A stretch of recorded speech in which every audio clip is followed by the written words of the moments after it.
Hi, everyone. Can I please have you take a seat? Welcome. Please be seated. There's a lot of seats over here, too. If you want to sit a little bit closer, there are a lot of seats over here in the front, on the right side. Great. I know that a lot of people are trickling in, so I'm here to just run over a few things. First of all, welcome to everyone. Good evening. My name is Zadina Ishii. I'm president of the League of Women Voters of Berkeley, Albany, Emeryville. Thank you. So let's go over some announcements and logistics to just get us started. I know there are a lot of folks who are going to be trickling in late. The League of Women Voters is a nonpartisan organization that encourages informed and active participation in government. We do not support or oppose parties or candidates. The advocacy arm of the League may take positions on issues such as ballot measures. This forum is presented by the Voter Services and Education arm of the League, which does not take positions or advocate for them. Our sponsors this evening are the Oakland, Berkeley, Albany, Emeryville, Piedmont, and West Contra Costa League of Women Voters, Ashby Village, Elder Action, and Vote 16. So to give you a little bit of information from Ashby Village is a warm and welcoming East Bay nonprofit membership organization founded in 2010 with nearly 400 members and 300 volunteers, some of which are here this evening. They're part of a fast-growing national movement to redefine how we age. They're devoted to supporting elders to remain active, independent, and engaged as they age. You can find them at info@ashbyvillage.org. Or they also actually have a booth that's outside here in the outer foyer to the right side. Elder Action is a new social justice interest group of Ashby Village members and others who are organizing and mobilizing to share our deep reservoir of experience with those working on the issues that confront our society today and striving to make elders' concerns part of the larger, urgent social change agenda. Please go and visit their tables also outside in the outer foyer to the right. Vote 16 is an organization here at Berkeley High School. I think I've got a couple of our members here, if you want to stand. Our president, Melina, is here. Yeah. And they are an amazing organization that the League of Women Voters is partnered with. They are responsible for making sure that 16 and 17-year-olds can vote for school board in 2020. It's a really huge accomplishment. Yes, thank you. Yeah. So they're doing amazing work around voter registration and education here on this campus and making sure that 16 and 17-year-olds are able to be represented. So for those of you that didn't see already, the two front rows are reserved for people with hearing impairments and disabilities. Campaign literature or other forms of campaigning, such as buttons, t-shirts, and signs, are not permitted inside the forum room in order to maintain neutrality. As a matter of courtesy, please switch all electronic devices to silent, although if you've noticed, it might be hard to get service in here anyway. You can live tweet us at LWV_Oakland or LWVBAE. We are videotaping tonight's forum, and the session will be available on YouTube for the broader community to access. If you follow the League of Women Voters of Berkeley, Albany, Emeryville, I posted the link on our Facebook page and also on our Twitter account. The restrooms are located out to the theater, down the stairs to your left and right when you enter the main foyer. If you need an accessible restroom, please flag one of our Ashby Village volunteers. Ashby Village volunteers are folks who can help show you where the restroom is. Can you give a wave? Okay, they might be outside in the foyer. I'll make sure that they come in. You can flag down any of the volunteers in the hallway, and we'll make sure, one of the aisles, and we'll make sure that you get to a restroom. You should have received an index card when you walked in the door. You may use this to write a question for the candidates.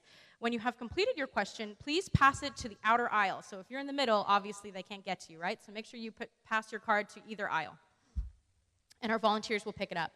Make sure that your question is actually a question. Make sure that your question is of general interest and not directed towards a particular candidate. We have many candidates here this evening, also for other races, so if we can just recognize those of you who are candidates this evening. You can stand and give a little wave if you're a candidate in one of your cities. A few here. One over here. I see Margot. Aiden. Where's Jenny? I know Jenny's in here somewhere too. Okay. Please stop by our table on the way out. Our sponsors have tables with volunteers so that you can learn more about them.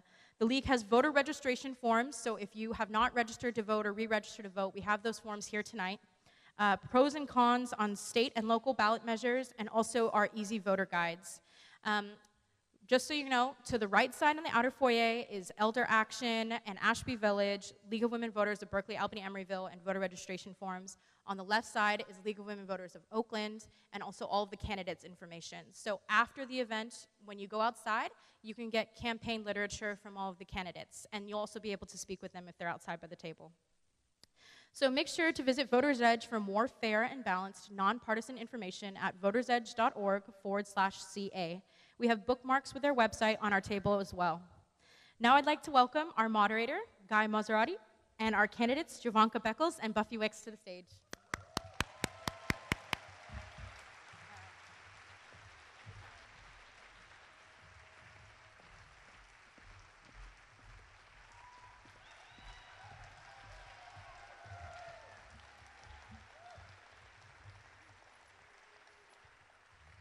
All right, welcome and thank you for being with us tonight at the California Assembly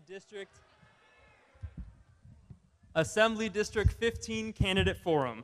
I'm Guy Maserati with KQED News here on behalf of the League of Women Voters and their sponsors. I'd like to remind everyone that the candidates have both agreed to participate under the guidelines set for the forum. The guidelines are also posted outside of the theater. We'd like to remind the audience to be respectful of the candidates and to not applaud until the end of the forum, as this will take time away from their responses and interrupt the recording. You can find links to the recording at lwvoakland.org, lwvbae.org, or votersedge.org/CA. There are two candidates on the ballot for the California State Assembly in the 15th District. They are Buffy Wicks and Jovanka Beckles.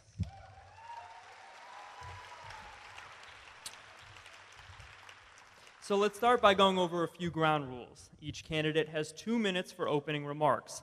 The order was determined by drawing lots. The timekeepers will signal candidates with bright colored signs marked 30 seconds, 15 seconds, and stop. As audience members arrived, our volunteers provided cards for submitting written questions. The questions will be screened to avoid duplication and questions aimed at specific individuals. If you'd like to submit a question, please raise your hand and our volunteers will bring you a card. There will be no separate rebuttals. However, the candidates may choose to use some or all of their 90 seconds to rebut the response given by another candidate. Following the question, each candidate shall have 2 minutes for a closing statement. Now let's begin with our first candidate's opening statement, Jovanka Beckles. So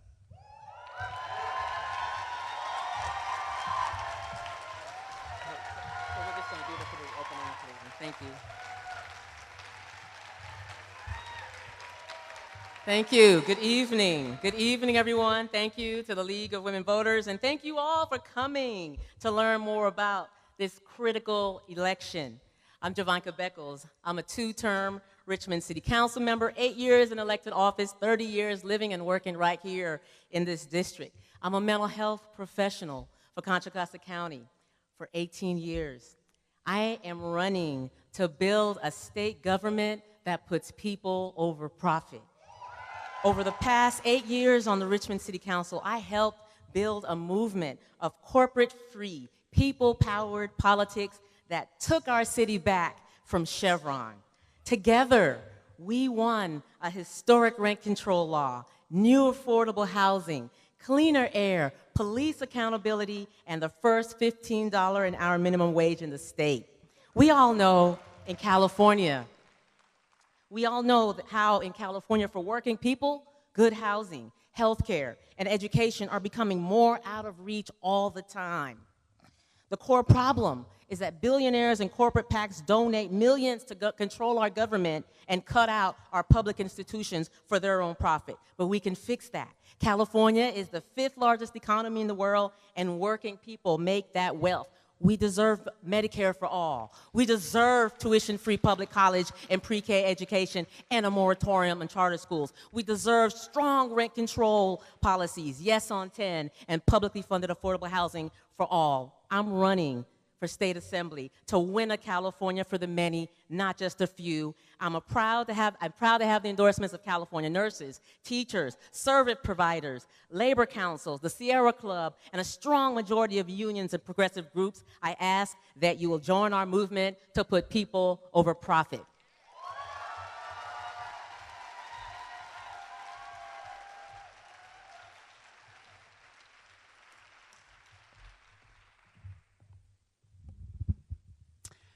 Good evening. Thank you, everyone, for being here today, and thank you for the League of Women Voters for hosting us tonight.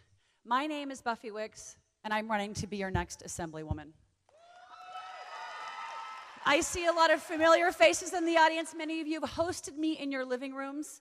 I am born and raised in the great state of California. I grew up in a trailer in a working-class community not far from here. I have lived in the Bay Area on and off for the past 20 years, and I moved back home to raise my family. I have spent my entire career working in progressive politics, as an organizer in the anti-war movement, working for Howard Dean, working in the labor movement, or serving President Obama for 6 years.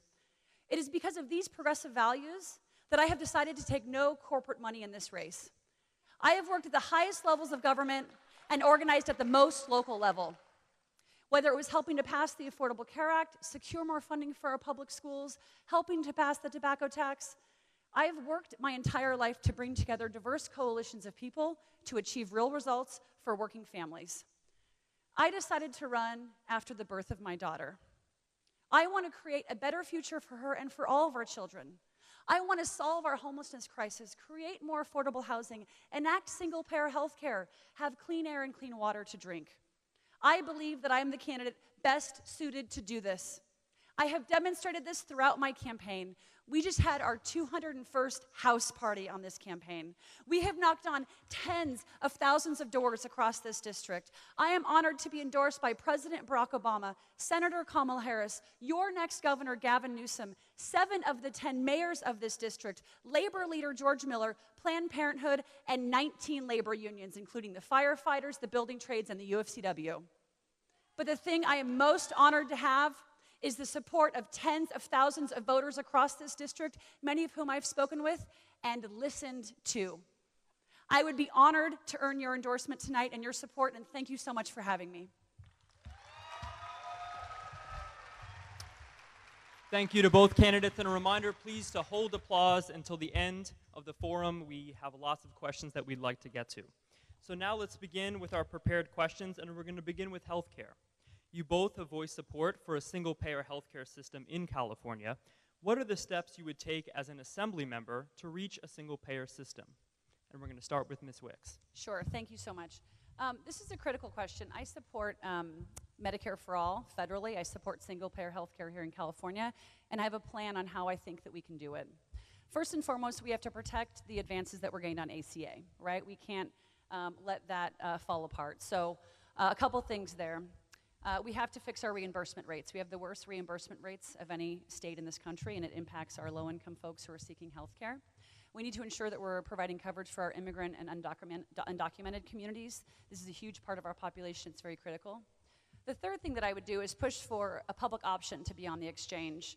Until we get a president in a post-2020 environment, when we get President Kamala Harris or Cory Booker or Kirsten Gillibrand or a president that we can work with, we will need to do something because the federal government requires a waiver to the tune of $200 billion for us to enact single-payer health care, and I don't think Donald Trump is going to give that to us. So in the meantime, let's make sure our system here works well. Let's put a public option on the exchange. That way, in a 2020 environment, we can then actually work with the federal government and create a single-payer system here so that everyone can have the access and the health care that they deserve in this state. Thank you, Ms. Beckles.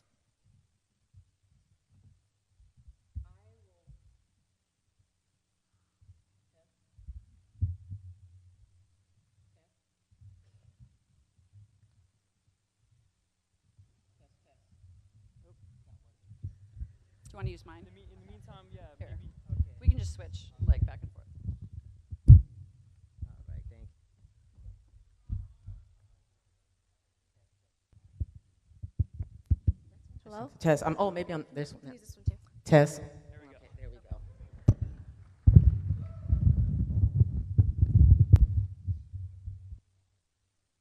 No Yes. So I will fight. I will move towards a Medicare for all, single-payer healthcare system that takes profit out of the service of people. That's why I believe that, as in California, we can do that. But until that happens, there are certain things that we can do right now. We can work towards saving Alta Bates, which I've been doing and fighting. I believe that we all deserve to have healthcare system, healthcare provider within travel distance, within life-saving distance. And if Sutter decides they don't want to play right, they don't want to play fair, then I will work with my colleagues in Sacramento to insist that we take bold action to take over that hospital, to make it work for people and not profit.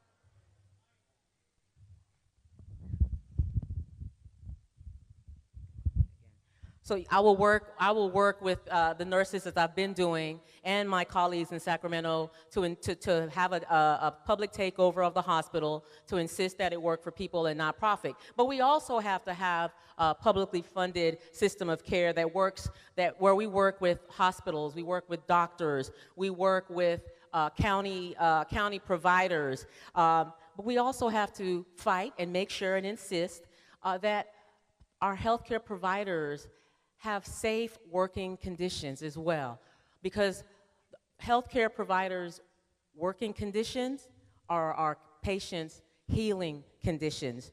And so I will work to ensure that we have safe working conditions in our hospitals. Now a question about housing. Earlier this year, Senate Bill 827, to acquire more dense housing near transit, failed in the state Senate. If this bill is reintroduced next year, would you support it? And also, do you think there is a greater role for the state to play in mandating certain zoning or density on the local level? And we'll start with you, Ms. Beckles.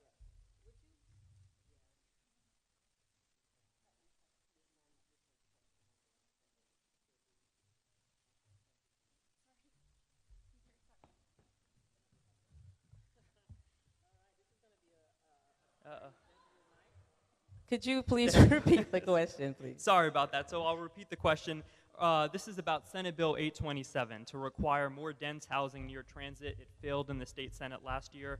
I'm wondering if the bill is reintroduced next year, would you support it? And do you think there's a greater role for the state to play in mandating certain zoning or density on the local level? I believe that we should not bypass community input, community decision-making process. I also believe that we absolutely need more affordable housing near public transit, and my Housing for All plan that I will have to publicly fund affordable housing that are planned at the community that are planned at the community level. I will absolutely support measures to use our public land for more affordable, not-for-profit housing. So in house parties all across this district, this is the issue that comes up every single time. Whether it's young folks who want to buy a house and start a family, or older folks who want their children to move back home and live in the community in which they were raised to start their family, I hear about it all the time. I think, if you look at the statistics, experts agree that we are about 2 million homes short of where we need to be. And we have the least amount of homes for people in the population here in California versus any other state. So I have heard SB 827 is potentially coming back next year. I've heard that the way that they're thinking about doing it is giving local municipalities more carrot and sticks, more ability to figure out how and where they want to build, which I think makes sense to give local municipalities this agency in the process. But I do believe that we have to build. I support transit-oriented housing. Creating walkable communities in and around our BART stops. With that, you obviously have to invest in BART and public transportation as well.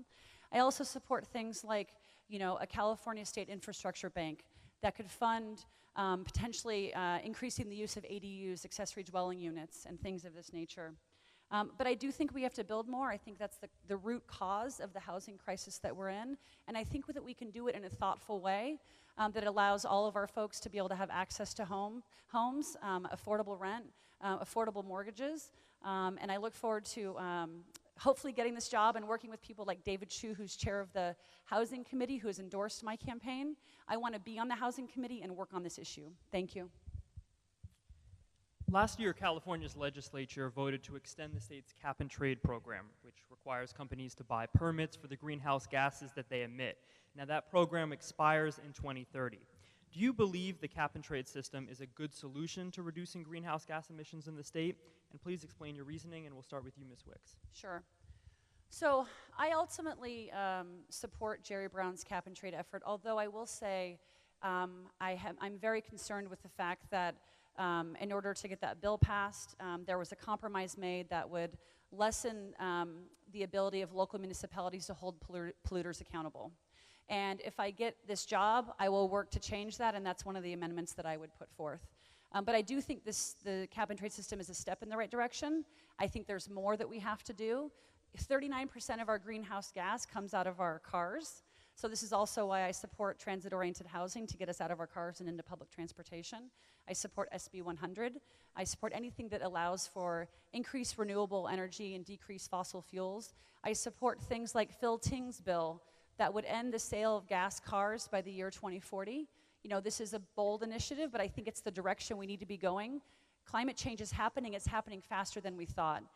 If we do, and hopefully we will go down that path, we also have to ensure that if we're supporting things like electric vehicles, that we have the infrastructure in place to support that, right? And that we also are doing things to ensure our low-income communities can afford those types of vehicles, because we all have to be in this together. But these are the things I want to work with Gavin Newsom and others if I get the job, because I do think that this is one of the most critical issues facing our communities right now, facing my daughter's communities, our children's lives, and we have got to take a strong leadership role in the state of California on this issue. I'm very disappointed in the governor's decision. I believe that we don't have time for incremental policies that is moving us towards the destruction of this planet. That's why I strongly support banning fracking, all new oil drilling. I strongly support banning coal transport. These bomb trains that are going through our communities is incredibly hazardous. And I believe that the way that we do this, the way that we transition into 100% renewable energy, I believe we should bring that date up from 2045 to 2035. And I believe that when we tax corporate polluters, when we tax oil drilling, California is the only state that doesn't do that. We can then use the resources to implement my plan for a Green New Deal, where we would be able to build more infrastructure by creating more jobs, and of course, again, transitioning into 100% renewable energy. What is your position on the state's high-speed rail project? We'll start with you, Ms. Beckles. What is your position on the state's high-speed rail project? We need good transportation. We need good public transportation in all its form. You know, at this point, I know and I recognize that it's stalled. I believe that we can do better with the amount, the money that project was into the billions and billions of dollars, and I believe that we could have a better system that promotes public transportation and that promotes decreasing the amount of cars on the freeways. And so I just believe that we should take it back to the drawing board and really get better feedback from the community. That's my MO. I believe that our community together, we have the answers that works best for our communities. I support the high-speed rail, but for me it's a question of when and how. It's very expensive, right? And so for me, my first priority is to ensure that our public transportation systems here in California are working and working effectively for folks. Anyone here go from the East Bay to San Francisco on, say, a Tuesday morning at 8:30 on the BART? It's incredibly challenging. It's sort of like a mosh pit, right? So I want to make sure we're putting resources into our BART system I believe we need to build another Trans-Bay tunnel. You know, our BART is at capacity. So we need to do some of these things first, I believe, to serve our communities here, folks who are commuting across the Bay, people who are facing hour and a half long commutes. So these are the types of things that I would put as a priority first. So the question for me is how and when you would do it. You know, I think ultimately it's probably going to require some level of private financing. I'm open to figuring out what that would look like with folks who want to work on this. But I do think overall we've got to invest more public resources into our public transportation system. We now have folks, you know, that are commuting from Stockton and Tracy into San Francisco, and the New York Times did a story about this, these sort of mega commutes. They're doing 4 hours a day commuting. We have got to invest in our public transportation system here in the Bay Area, and it's one of the things that I want to work on if I get the job.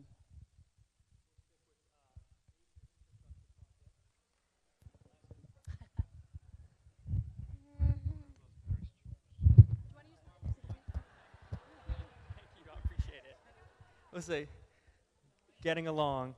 So I'm going to stick with major infrastructure projects. What is your position on the twin tunnels, the Delta tunnels?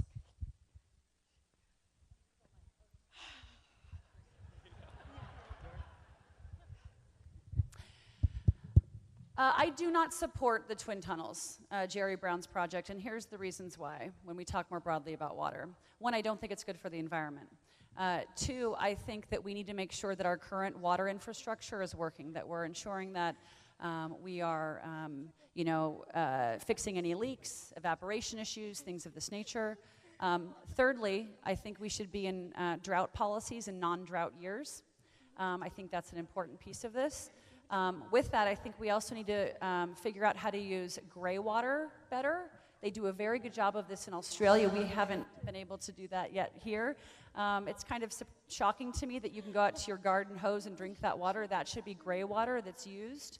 And then the last thing, and this is the very difficult part politically, how our ag water is used. We subsidize water for ag, for large corporate farmers to grow crops that require a lot of water. For instance, I recently heard that an almond takes a gallon of water, right? So we're subsidizing this water, and I understand we're the breadbasket of the world, and we want to continue to do that, but we have to figure out our ag water policy because about 85% of our water is used on ag. So to me, that's the biggest challenge facing California, the one that we have to really bring all stakeholders together to figure out how we solve that problem. And to me, that's the most critical thing facing, but I do not support the Delta tunnels. I too don't support the tunnel, and the history of standing up for our environment in Richmond is the reason why I've been endorsed by every environmental organization in the state of California. And the reason for that, if they've seen me stand up to corporate polluters in all its forms. This really, the Delta Tunnel, it destroys our ecosystem, it destroys the very sensitive ecosystem in that area. But really, there has to be a better way, and I don't believe that we should be diverting water from Central Valley down to Southern California to build new housing there, particularly for the rich. I just think that that's a bad deal, and you can trust me to always stand up for our environment, and that's why I've been endorsed by the Sierra Club, 350.org, 350 Bay Area, and so many other environmental organizations like CBE, APEN, and SEHA. So bad idea, better solution. Thank you, and this one's working. I'd just like to know, thank you all for getting your questions in. I have a lot to get through. If I don't get to your question, know that we have a lot of information about both candidates' platforms online at votersedge.org/CA. So now I'm going to move to a couple questions about housing, and first with rent control. What is your position on Proposition 10? And we'll start with you, Ms. Beckles. I absolutely 100% support Prop 10. We cannot continue to displace our community members in our district. That's why we have to build more affordable housing. Just in Oakland, this last year in Oakland built 4,000 new luxury for-profit housing, yet only 324 of those homes were actually low income. Were actually low income. So we have to do something about it, and Prop 10 is the answer. So I guess that's the simple answer is I absolutely support it. Please vote for Prop 10 this November because the rent's too damn high.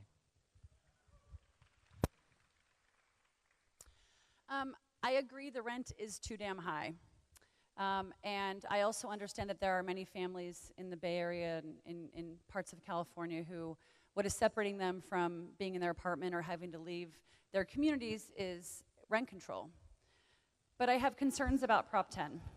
And I've spoken to folks who build affordable housing experts, the NAACP, the building trades labor unions, and they are all in opposition to Proposition 10 because they are concerned that this will exacerbate our housing crisis by halting the construction of new homes. And we desperately need new homes in California. We have a severe shortage. So if you talk to folks that build affordable housing, they have these concerns. And so I'm not supporting Proposition 10. If it passes, I want to work with cities to ensure that we don't halt construction of new housing. If it fails, the first thing that I want to do if I get this job is reforms on Costa-Hawkins, including a rolling date that would allow cities to bring in more rent control after a certain period of time, or passing anti-gouging legislation, which I think makes a lot of sense that we could pass at the state legislature that would go into effect immediately to protect renters who are seeing this 15, 30, 40, 50% increase in rent. And those are some of the things I want to do along with a bunch of other ideas around anti-displacement, which we might get to if we have more rent control questions. Great. Thank you. I'm going to ask, please hold your applause to the end. We have a lot of questions to get through. Staying with housing, do you support upzoning residential neighborhoods to allow taller, higher density, multi-unit structures? We'll stay with you, Ms. Wicks. I do, especially around transit centers. You know, for instance, if you look at Rockridge, right? Anyone go to the Zachary's Pizza in Rockridge? You know, it's one story. We could put 2 or 3 more stories there, add a little bit of density in those communities. If you look around that BART stop, we can add some density around there, which I don't think would dramatically alter the character of the neighborhood, but would give us much needed density. Add, 6, 8 units. Make some of those affordable housing. We have got to add the density that we need. With that, I would also incentivize accessory dwelling units. You know, I mentioned this before. We could have a state infrastructure bank that would help fund some of that work. You know, a lot of people have detached garages. They want to be able to make that a habitable place, but they don't have $200,000 lying around. So if you could do a very low interest rate with a state infrastructure bank, helping folks to turn those into habitable spaces, if they agreed to, for a certain period of time, renting out to a low-income person who needs a place to live, creating solutions like that that are a win-win-win, that would create more density in a way that works for folks. It's also good for those small businesses that are in, if you, again, looking at Rockridge, you look at College Avenue and the small businesses there. Having more density, having walkable communities, I think is critical. With this, again, we do need those investments in BART and other public transportation. But to me, this is the direction we need to go. Otherwise, we're going to continue to lose our low-income communities and our communities of color.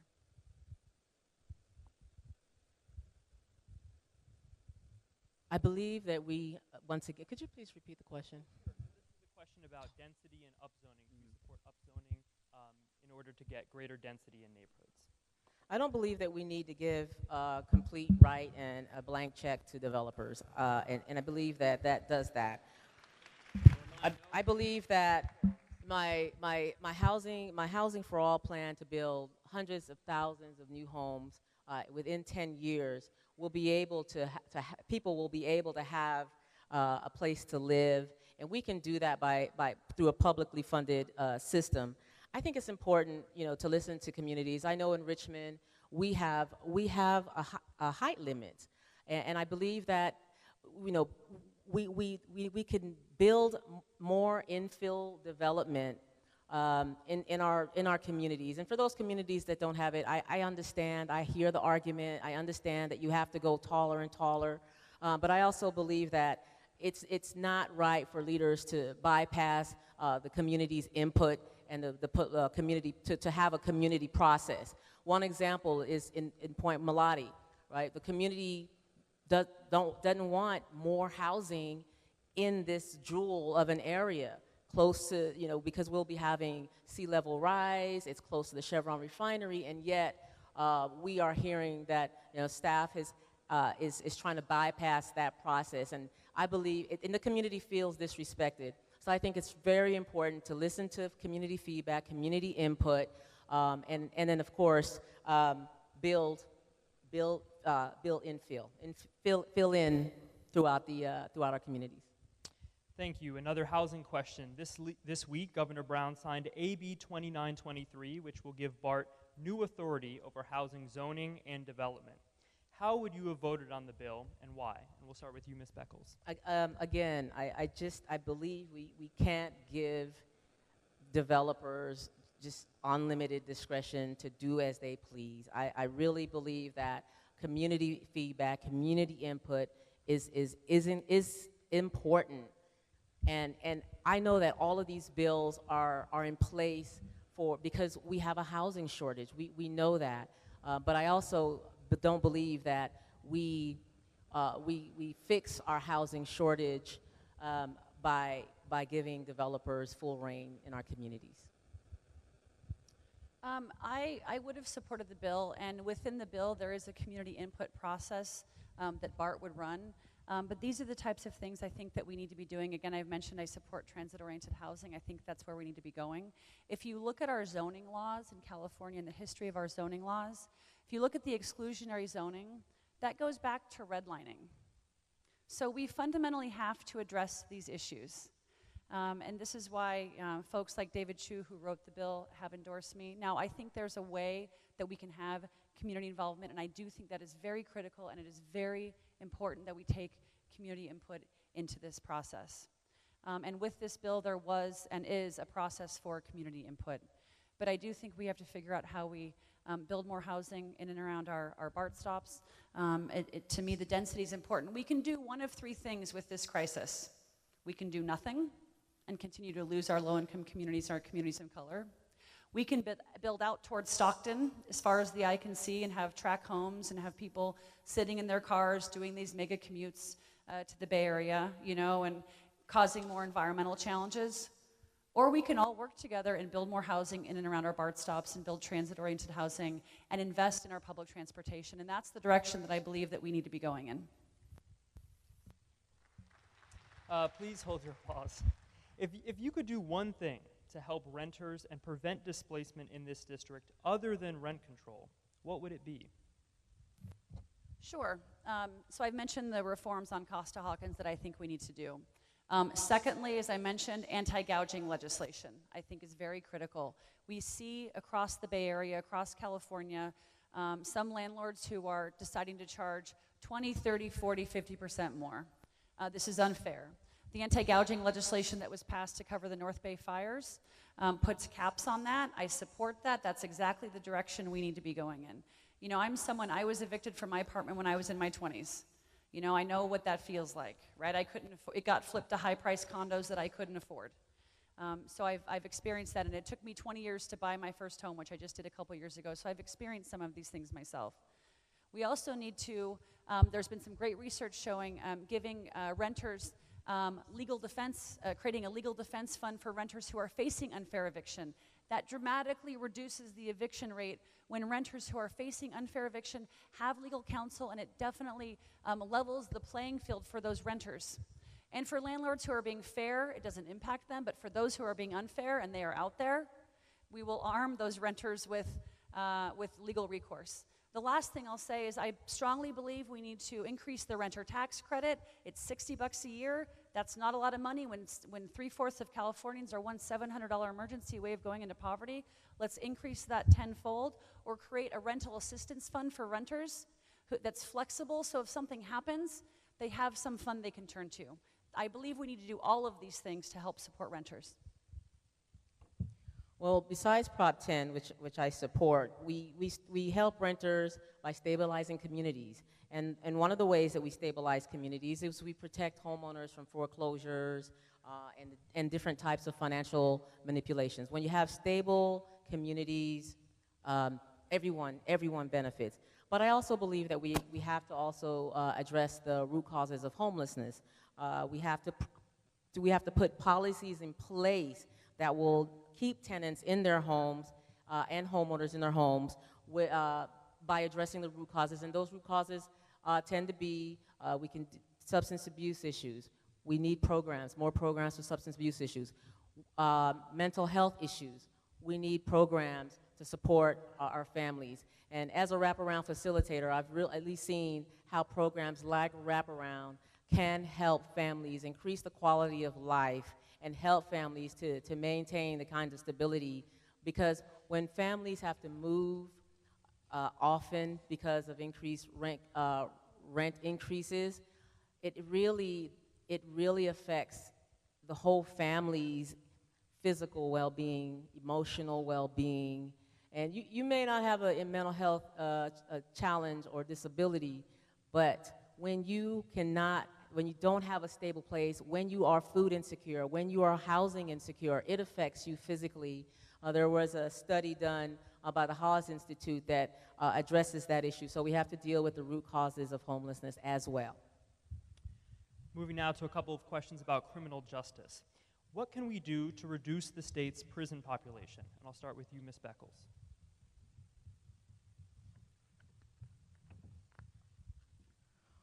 We need strong reform in the criminal justice system. So we reduce the prison population by ending for-profit private prisons. Because when you have private prisons, you're going to do everything you can to fill those prisons to make a profit. And that's why I believe we have to start electing elected officials who are going to put people over profit. So you reduce the prison population by addressing issues like mandatory sentencing that disproportionately affects people of color, and cash bail. And I know that bill was recently passed, but it still gives judges the discretion regarding who they're going to put a price on. So it really just changes. It doesn't cover or heal the issue of focusing on people of color and disproportionately incarcerating people of color. So we have to do that as well. I also believe we need true expungement. Cannabis is now legal. There are so many people that were incarcerated and are still incarcerated for small quantities of drugs, of cannabis, of marijuana, and those people are still on probation. And if they medicate, whatever their reason, whether it's recreationally or for health issues, they're sent back to jail, and that's how we fix it, by reforming this unjust criminal justice system. So we have a mass incarceration problem in this state, in this country, frankly, but in California as well. And you can't talk about the mass incarceration rate and problems that we have unless you look at the racial inequities that exist within our criminal justice system. The fact that 1 of 17 white men will go to jail and 1 in 3 black men will go to jail is immoral to me. You know, we went through this thing in California in the 90s where we were going to incarcerate our way to safety. You know, we saw a 500% increase in our corrections spending budget since the early 80s. We built 22 new prisons and 1 new UC. To me, that is all wrong. So I strongly believe we need more sentencing reform. We have to get to the root cause of crime, meaning looking at issues around drug use, drug addiction, homelessness. These are public health issues that need to be treated as a public health issue. I also believe strongly that we have to have second chance programs. We need runways for folks that are leaving prison and are re-entering society. This is critical. Those folks need access to education, housing, life skills, tools, so they can go back to society as opposed to ending up back in the criminal justice system. So I think there's a number of things that we need to do. We've started to do some of this, but we haven't done enough. and we've got to reduce our prison population here in California and put more of those resources into our public schools.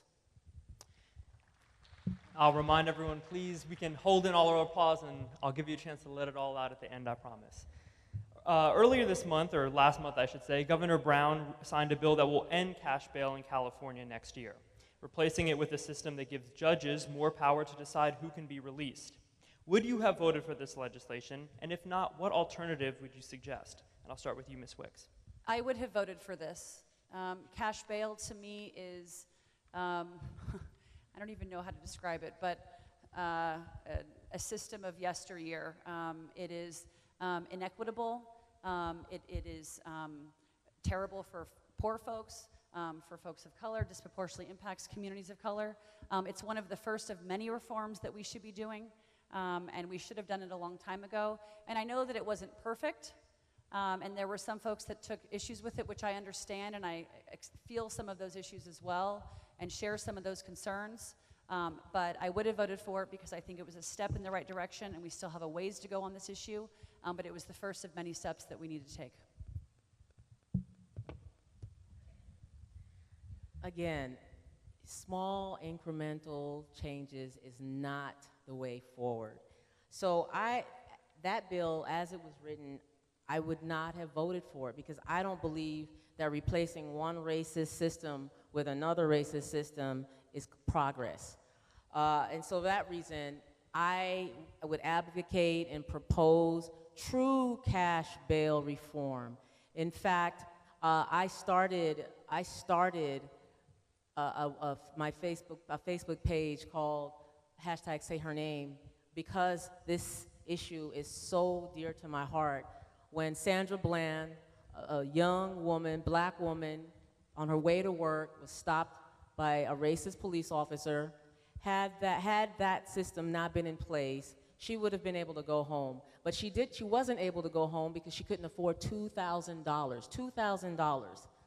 Now, it's a system that, of course, once again, disproportionately affects people of color. And so this current system has to have radical, bold, progressive changes, not little crumbs that's given to us to appease us, but true cash bail reform, but where no one, there's no system where the judge gets to look at you and say, you don't look like you can be trusted, so we're gonna hold you with a certain amount of money. That's the current system. That's not true reform. Another question about legislation making news this week. Will you defend California's net neutrality law if elected? Net neutrality. And we'll start with you, Ms. Beckles. Absolutely, absolutely. We have communities of color like Richmond that deserves to have the opportunity to surf the web, and it should not come, at a cost. So the answer is yes, and I could go on and on and on, but I believe that we need true representatives of the people who are on the ground, working and understands the issues that we face, that people of color face, that the poor face, and the way that we do that is we can't have representatives who are going to be doing the bidding of corporate and putting profit over people. And you can count on me to always, always put the needs of the people above profit. There's an easy answer to that question. Absolutely, I would have supported Scott Wiener's net neutrality bill. Scott has endorsed my campaign. He's endorsed me because I think he believes that I'm the person who can go to Sacramento and work with a diverse coalition of folks to achieve things like net neutrality.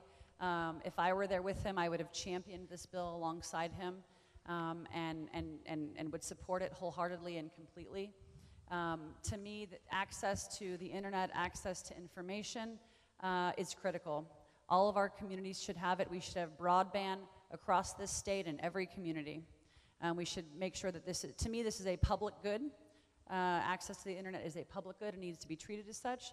And so I wholeheartedly would have voted for and support this bill. A question about taxation. As you both know, California's current tax system is very reliant on the state's income tax. As an assembly member, would you push for any changes in our tax system? And if so, what changes? And I'll start with you. Sure. The California budget is very reliant on personal income tax, which makes it a very volatile budget, which makes it very difficult for things like higher ed, which are experiencing that volatility very regularly. So this is a challenge. The biggest thing that I believe that we need to do, and the thing that personally I would die on a sword for politically in Sacramento, we have got to reform Proposition 13. If we make Chevron and Disneyland and Transamerica and all these large corporations pay their fair share that they pay in any other state in this country, if we close the commercial loophole on Proposition 13, it would be about $11.4 billion that could go back into our public schools to pay our teachers more, to fund the things that we need and that we deserve as a state. To me, this is a very critical issue. It's one that I want to work on, and it will involve bringing all different types of people together. It's going to be on the ballot in 2020. You all get to vote on it. Please vote yes on closing the commercial loophole on Prop 13, and I will be out there, whether I get this job or not, every single day on this issue, because I think it's one of the biggest structural funding inequities that exists in our state. We used to have the best public education system in the country, and now we're 47th out of 50th in standard of living for kids, and I think it's a direct correlation to Proposition 13.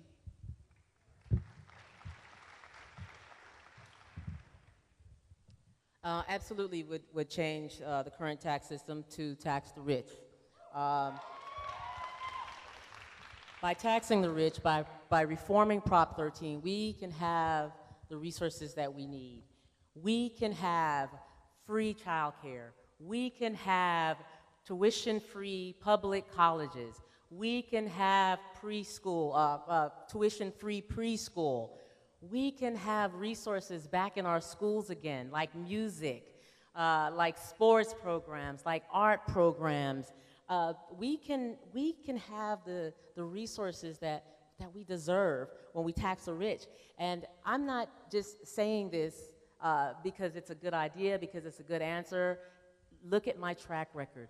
Look at what I've done in Richmond. In Richmond, I, along with my other colleagues who are people first as well, we insisted and we made sure that Chevron paid their fair share of taxes, and now we have got community benefits agreement that benefit our community. Now we have the Richmond Promise, which gives thousands of dollars to every single student who graduates from schools in Richmond. That's what we can do together. When we tax the rich, we can have the resources that we deserve. Since Prop 13, in fact, I'm really proud to say that I was one of the first signers of the petition to reform Prop 13, and I will continue to be your number one champion in holding corporations accountable. And staying with education, do you think California should offer state-subsidized universal preschool for all 4-year-olds? And if so, how would you propose funding it? And we'll start with you, Ms. Beckles. Yes. Again, we subsidize it by taxing the rich. We close the tax loophole in Prop 13. And as I said earlier, that's how we do it. That's how we get the resources that we deserve. We as working people in California, we are the ones that created the wealth. California is the 5th largest economy in the world with the largest concentration of billionaires. We, the workers, created that wealth, and we deserve to have the resources that it would bring forward. And so, again, that's how we fund universal preschool. That's how we fund universal tuition-free public colleges for all of our students in California. So the average cost of childcare in the Bay Area is $2,000 a month for one child. And I know because I have a 22-month-old. And imagine having 2 kids. How do you afford that?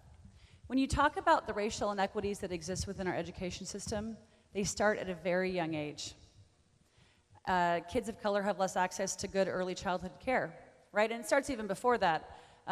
Mothers of color have less access to prenatal care. And then we see those racial inequities exist within our education system all the way through to the point that UC Berkeley's last class was only 3% African American, right? So we have some major issues to address here.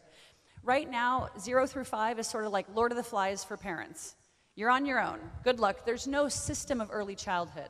I think 0 through 5 should be brought into the K through 12 system. I also believe that this is a major feminist issue because most of the caregivers and early childhood educators are women, women of color, and immigrants, and they get paid terribly. They deserve to be professionalized, have more accreditation, have more access to education, and to be unionized, and to create and to ensure that they get paid more. To me, this is one of the most important things. The number one indicator on if you're going to end up in the criminal justice system is how many words you speak by the time you are in kindergarten. Luckily, Gavin Newsom has made this a big priority. He's going to be our next governor. I want to work with him to figure out how we do this. You know, we do have a surplus this past year. Hopefully we'll have another one this year. But to me, this is a critical public good. It should be an entitlement program. 0 through 18 should be one system. Would you support legislation to increase accountability of charter schools? And what specifically do you propose? And I'll start with you, Ms. Wicks. Sure. You know, the charter law was passed in 1993. And up until about 2 or 3 weeks ago, we had 0 reforms on this law. And finally, we've ended for-profit charters in California, which in my opinion was a step in the right direction. Now, I will never begrudge a parent for sending their kid to charters. You know, parents are making difficult decisions. I'm a parent, I understand. But we've got to have more accountability and transparency around our charter schools. I believe charter schools should be subject to the Brown Act, the Public Records Act, the Political Reform Act, so parents and our communities have more understanding and transparency of how these resources are being spent. I think we should make it easier to identify poor performing charters and shut them down. I also strongly believe that all charter school teachers should be unionized and represented by collective bargaining.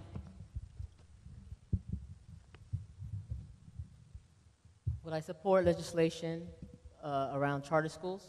Yes, what would you do to specifically address oversight of charter schools? Yes. I believe that every single California deserves quality, fully funded public education. And to that end, that's why I advocate and I will support and move to have a moratorium on charters.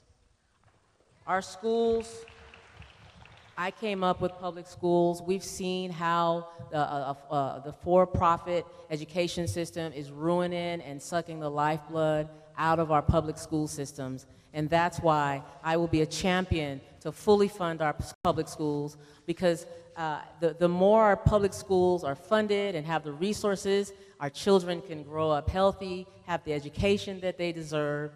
Our college students can have the education that they deserve. And so I think back to the simple answer is, I believe that we need to have a moratorium on charters and fully fund our public school system.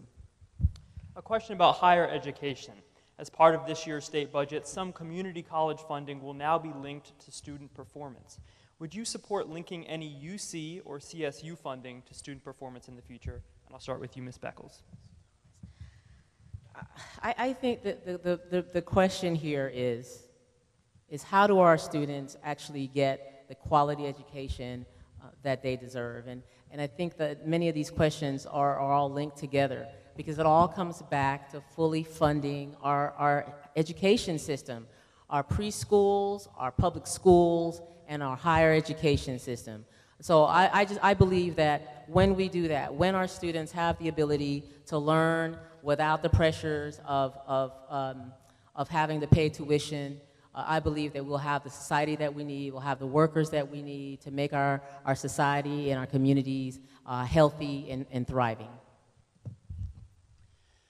You know, I was a girl who grew up in a trailer and got to work in the White House, and that path was made possible because I had access to good public schools and because I went to a California community college.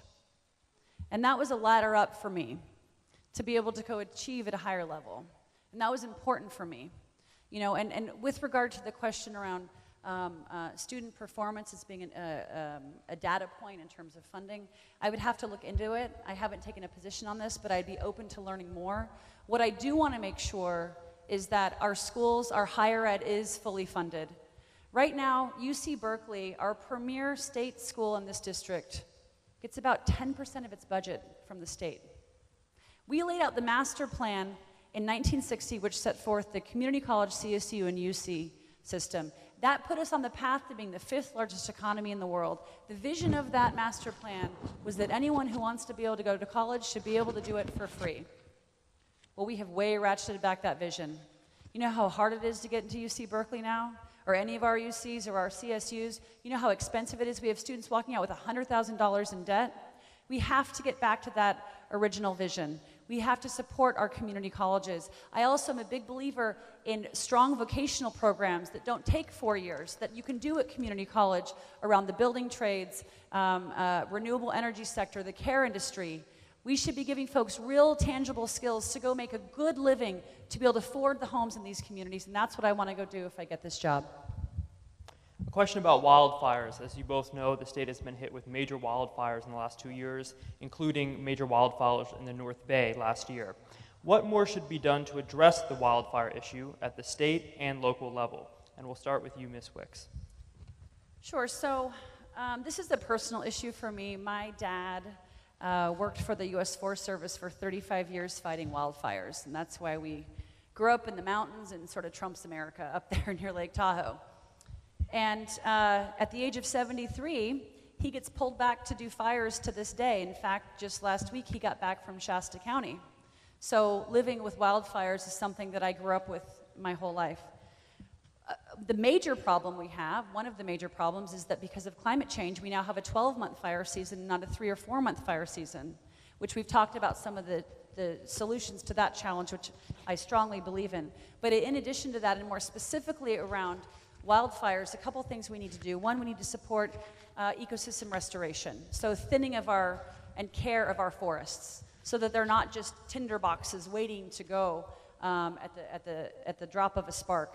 We have to make sure our communities are prepared and our first responders are prepared. And this also means being prepared for seniors and folks with disabilities. And we're taking into account all of the people of our community, that our first responders are trained on that and know exactly how to move people and evacuate them quickly. And the third thing is we need more funding for staffing. You know, and I know this because my dad gets called back even though he's 73 and retired. You know, they're pulling firefighters from all over the country and even other countries to deal with the ramifications of these fires. So we need more increased funding for more staffing and more training for staffing for our firefighters. The effects of climate change is obvious. We're seeing it right here in California. We're seeing that because we don't currently have the political will to stand up to corporate polluters. We currently don't have the political will because we have the same elected officials, the same electeds who are supposed to be standing up for us and fighting for us are doing the bidding of these billion-dollar corporations. So we have to have radical, bold policies at the state level. And by radical, bold policies, I mean we have to end fracking. We have to ban new drilling. We have to ban coal trains and bomb trains coming through our communities. We have to tax corporate polluters. And when we tax corporate polluters, we then will have the resources to be able to implement my plan and my policy of creating a Green New Deal to build our infrastructure. But I also want to address the fact that I admire our firefighters. They do an amazing job. But because we're seeing so many fires now, we're seeing prisoners are being used to fight those fires. Those same prisoners, we should have a policy that allows them that when they get out of prison, they should be able to join, they should be able to have a job in the industry, the very industry that they help. Ask everyone, please hold your applause. And we're going to move now to gun control. As you both know, the state legislature has taken major action in the last 2 years on gun control. What more should the state legislature do on this issue? And I'll start with you, Ms. Beckles. What we're seeing now is heartbreaking, where anyone can get access to firearms. And I believe that we need strong gun control laws. I believe that the way we create them, again, is by listening to our communities. Some communities have more gun violence than others. Although I'm really proud to say that in Richmond, we have reduced our gun violence immensely through programs like ceasefire walks, through programs like the Office of Neighborhood Safety. And so I believe that one of the ways that we can do that is we can have a statewide ceasefire, well, not ceasefire wall, but we can have statewide programs and resources like we have in the Office of Neighborhood Safety for those communities that are suffering from high levels of gun violence. And it's really, it works. It works when the community works together.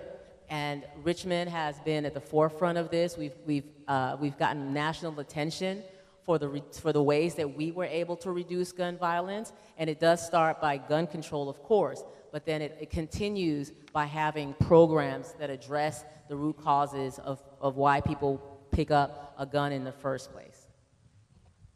So my husband and I met actually trying to pass the universal background checks bill. We didn't pass the bill, but we met each other and fell in love and got married and had a baby. So something good came out of that experience. So I've worked on this issue, and I'm proud to say I've been endorsed by Gabby Giffords and Mark Kelly. I've been endorsed by the Brady campaign, and I'm a Moms Demand Action candidate of distinction. I'm the only candidate in this race that has been endorsed by all those organizations. So here's what I think we need to do here in California. A couple things. One, the NRA has a lock on Congress, and because of that, Congress makes it illegal for the CDC to do any research on guns, gun violence, gun purchases. We have the ability here in California as the fifth largest economy in the world to be able to do that research here in California. That's the first thing I think we should do. Secondly, we have to make sure we outlaw any accessories that allow guns to be basically upgraded to be semi-automatic or automatic. And the gun industry is continually trying to manufacture these accessories to go around these loopholes. So we've got to stay ahead of the gun industry on this. And then the third thing that I think we need to do, there's a new emerging field around smart tech when it comes to guns. So things like requiring a fingerprint in order to pull the trigger, right? So that, say, if a toddler gets the gun or it gets stolen, it won't work. We should make that a law here in California, that any guns sold here in California require that fingerprint technology. And if we do that here in California, that means the rest of the country is going to have to follow suit. A question now about public sector pensions.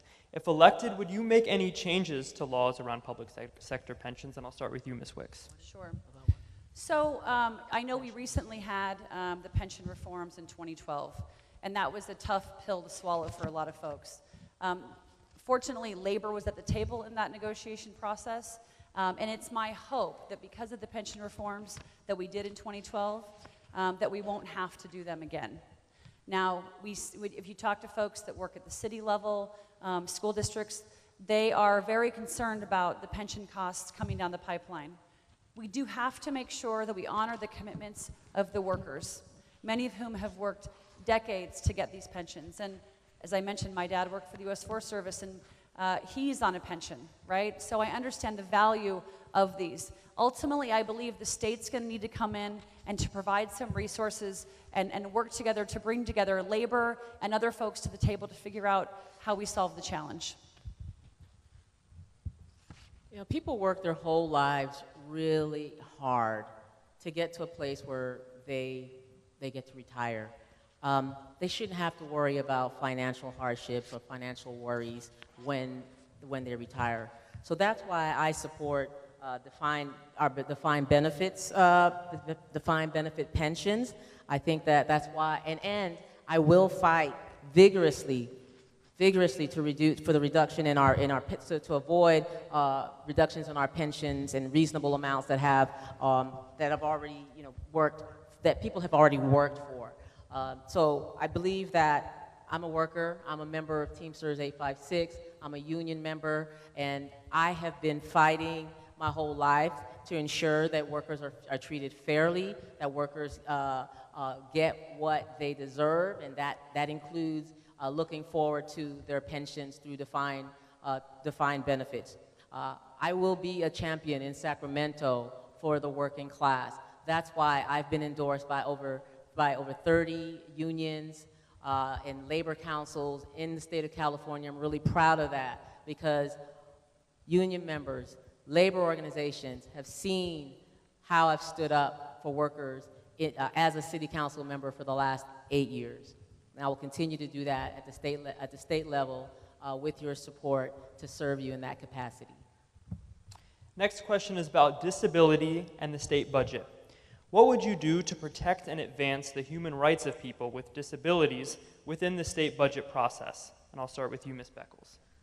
So if you could repeat that for me, because sorry. you're echoing, and so you see me trying to hear you. Sorry about that. So this is about disability rights within the state budget. So what would you do to protect and advance the human rights of people with disabilities within the state budget process?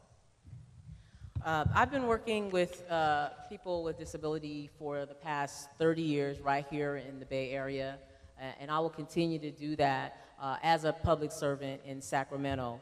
I believe that our disability rights, we need to maintain that and fight and advocate for those with disabilities. And so, again, as a 30-year worker with folks with disability, I see the hardships, I see the challenges, and people with disabilities have the right to be able to live a life in dignity through the support and resources that we, as political figures, as advocates for the community, it's our right, it's our responsibility. It's our duty to work hard to protect those with disability. So about 22% of Californians have a disability. That's about 3.8 million folks in California. And the biggest challenge is that disability rights advocates are fundamentally not at the table when we are creating public policies around housing, around workforce development, around healthcare, around education, around a wide variety of things. And this issue touches many other issues. So we've got to ensure that folks with disabilities, disability rights advocates, are at the table when we are making these decisions. Folks with disabilities are more likely to enter the criminal justice system. They're more likely to have heart disease, obesity, and some of these challenges. They're more likely to experience homelessness. So it's critical that their voices are at the table as we are making these decisions. So for me, if I am honored to be your assembly member, I will ensure that disability rights advocates are at the table as we're thinking about these things. I will fight to protect those critical resources. We see the federal government trying to slash some of these resources. We've got to push back on the Trump administration on this. We've got to ensure that our next governor values this and cares about this. I have rolled out a disability rights platform that lays out a lot of different components of how I think that we can do this. But I do think it's critical because this is often a community that is overlooked, and we've got to have all these folks at the table as we make these decisions. A question now about campaign finance. What, if anything, should the state do about money in state politics? And I'll start with you, Ms. Wicks. Sure. So, you know, Jovanka and I are, I think, two of very few candidates in the state of California who have chosen to take no corporate money in this race. And I have worked in all aspects of politics over the course of 20 years working in progressive politics. I've seen how money in politics impacts politics. So I desperately believe that we need campaign finance reform. I support public financing. I support any mechanisms to bring about more transparency, more sunlight. You know, the obvious challenge we have here is Citizens United, which allows, you know, Chevron to write a $100 million check if they want to an independent expenditure campaign to support anyone that they want. So we have to figure out how to wrap our arms around this. To me, this is corrosive. It's a challenge here. We have to get rid of corporate money in politics. So any mechanism that we can do, I would support and champion in Sacramento. Citizens United is ruining our government. It's a way that the billionaire class is able to buy seats in elected positions. And the way that they do that is what we call through dark money. The way that they do that is through independent expenditures. And so I've been a corporate-free, people-powered, people-over-profit candidate in my entire political career. I've not benefited from any independent expenditures, nor have I taken money directly. So those independent expenditures, we have to take a look at that. What is that? That's when the billionaires and corporations can direct money to a candidate, right? And the candidate gets to say, well, you know, I don't know anything about that. But they're not going to spend tens of thousands, even hundreds of thousands of dollars. That's an investment. They're not going to make that investment on a candidate that they will not get a return on their investment. There's a reason why I'm not benefiting from independent expenditures from the billionaire class. There's a reason why they're not investing in me. It's because they know that I am beholden only to you, the voters, the people of this district, and only you, and they're not going to invest in me. All right, please hold applause. We're almost at the end, and I promise everyone will have time for applause. We're now at the last question before closing statements. I want to leave time for those. What politician or public figure do you most admire or model yourself after? And we'll start with you, Ms. Beckles.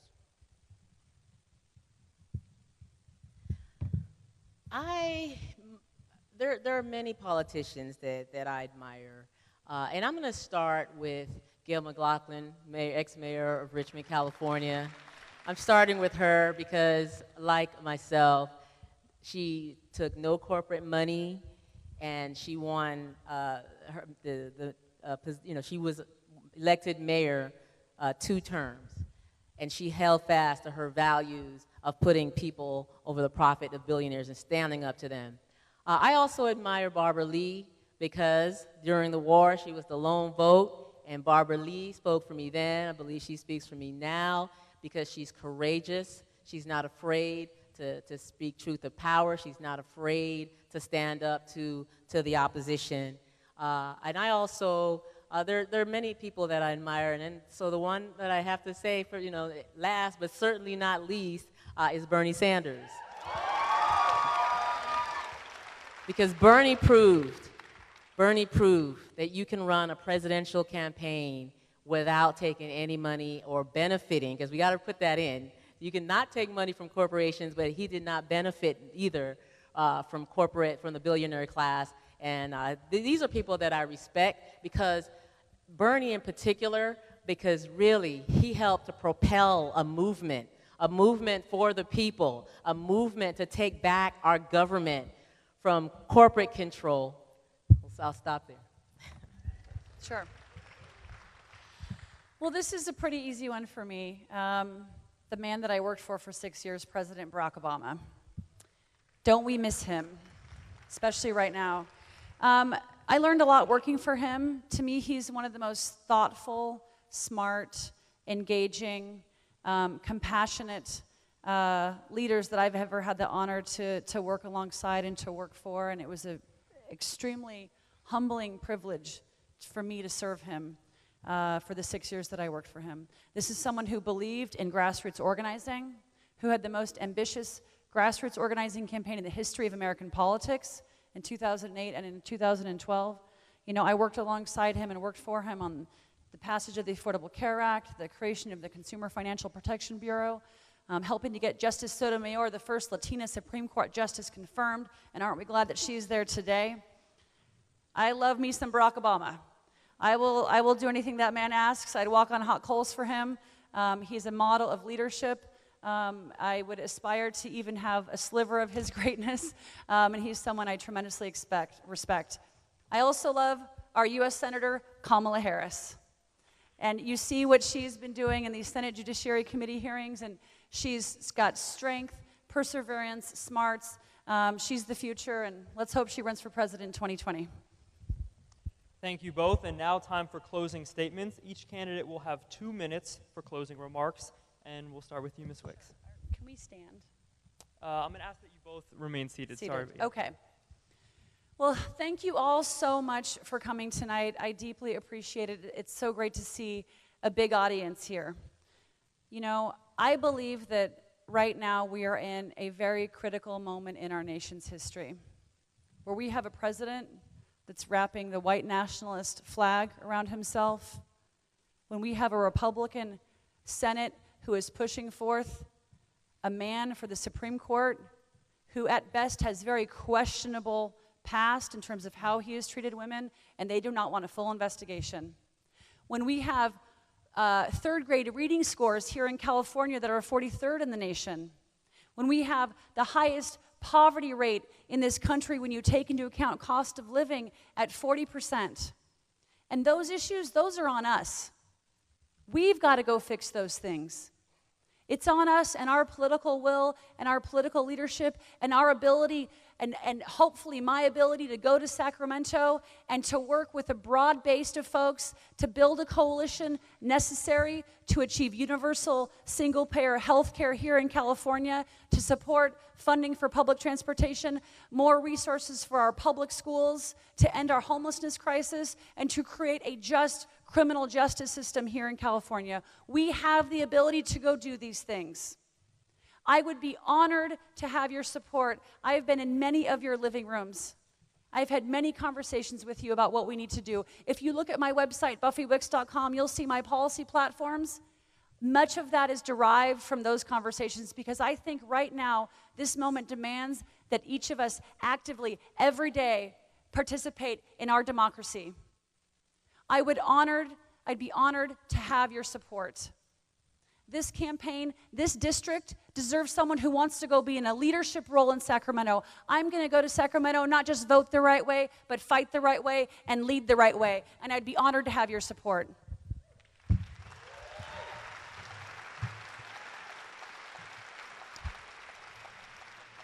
Almost applause time. Well, it's been an honor to be hosted tonight by the League of Women Voters and Berkeley High, and thank you all for coming tonight. So here's what's at stake, ladies and gentlemen. We can open the door to more billionaires, for-profit control of our state government, or we can elect a champion for working people who will never take 1 cent from the billionaire class. I'm so disappointed to see billionaires, charter school lobbyists, and big PACs from across the country pour over $1 million into this election. These billionaires know what they're buying. They're buying a promise to delay and block Medicare for all. They're buying a promise to oppose Prop 10 and the movement to win universal rent control. They're buying policies that work for them, not for us. That's why we need a representative for people and not profit. From my record in Richmond, helping to win rent control, helping to bring the $15 an hour minimum wage, you know I will stand up for you against corporate interest in Sacramento. I am the one candidate in this race who supports Prop 10, who supports a moratorium on charter schools, and supports action now for Medicare for all. For years, I've stood with teachers and environmentalists and workers. That's why teachers, environmentalists, service providers have all endorsed my candidacy for California. Join the movement. Let's build a California that works for the many and not just the few. Thank you so very much for coming, for being engaged, for being awake, and knowing what the stakes are. You can visit more and learn more about me at jovanka.org. Thank you.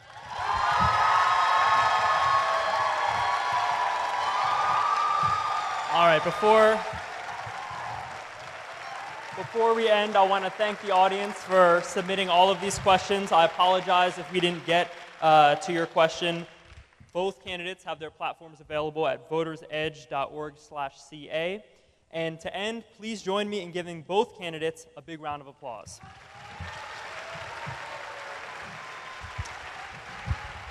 I would like to thank the candidates for running for office and for your participation in democracy. And I want to thank the audience as well for engaging in our democracy and coming to this forum. The last day to register to vote is October 22nd. Thank you again for coming, and don't forget to vote.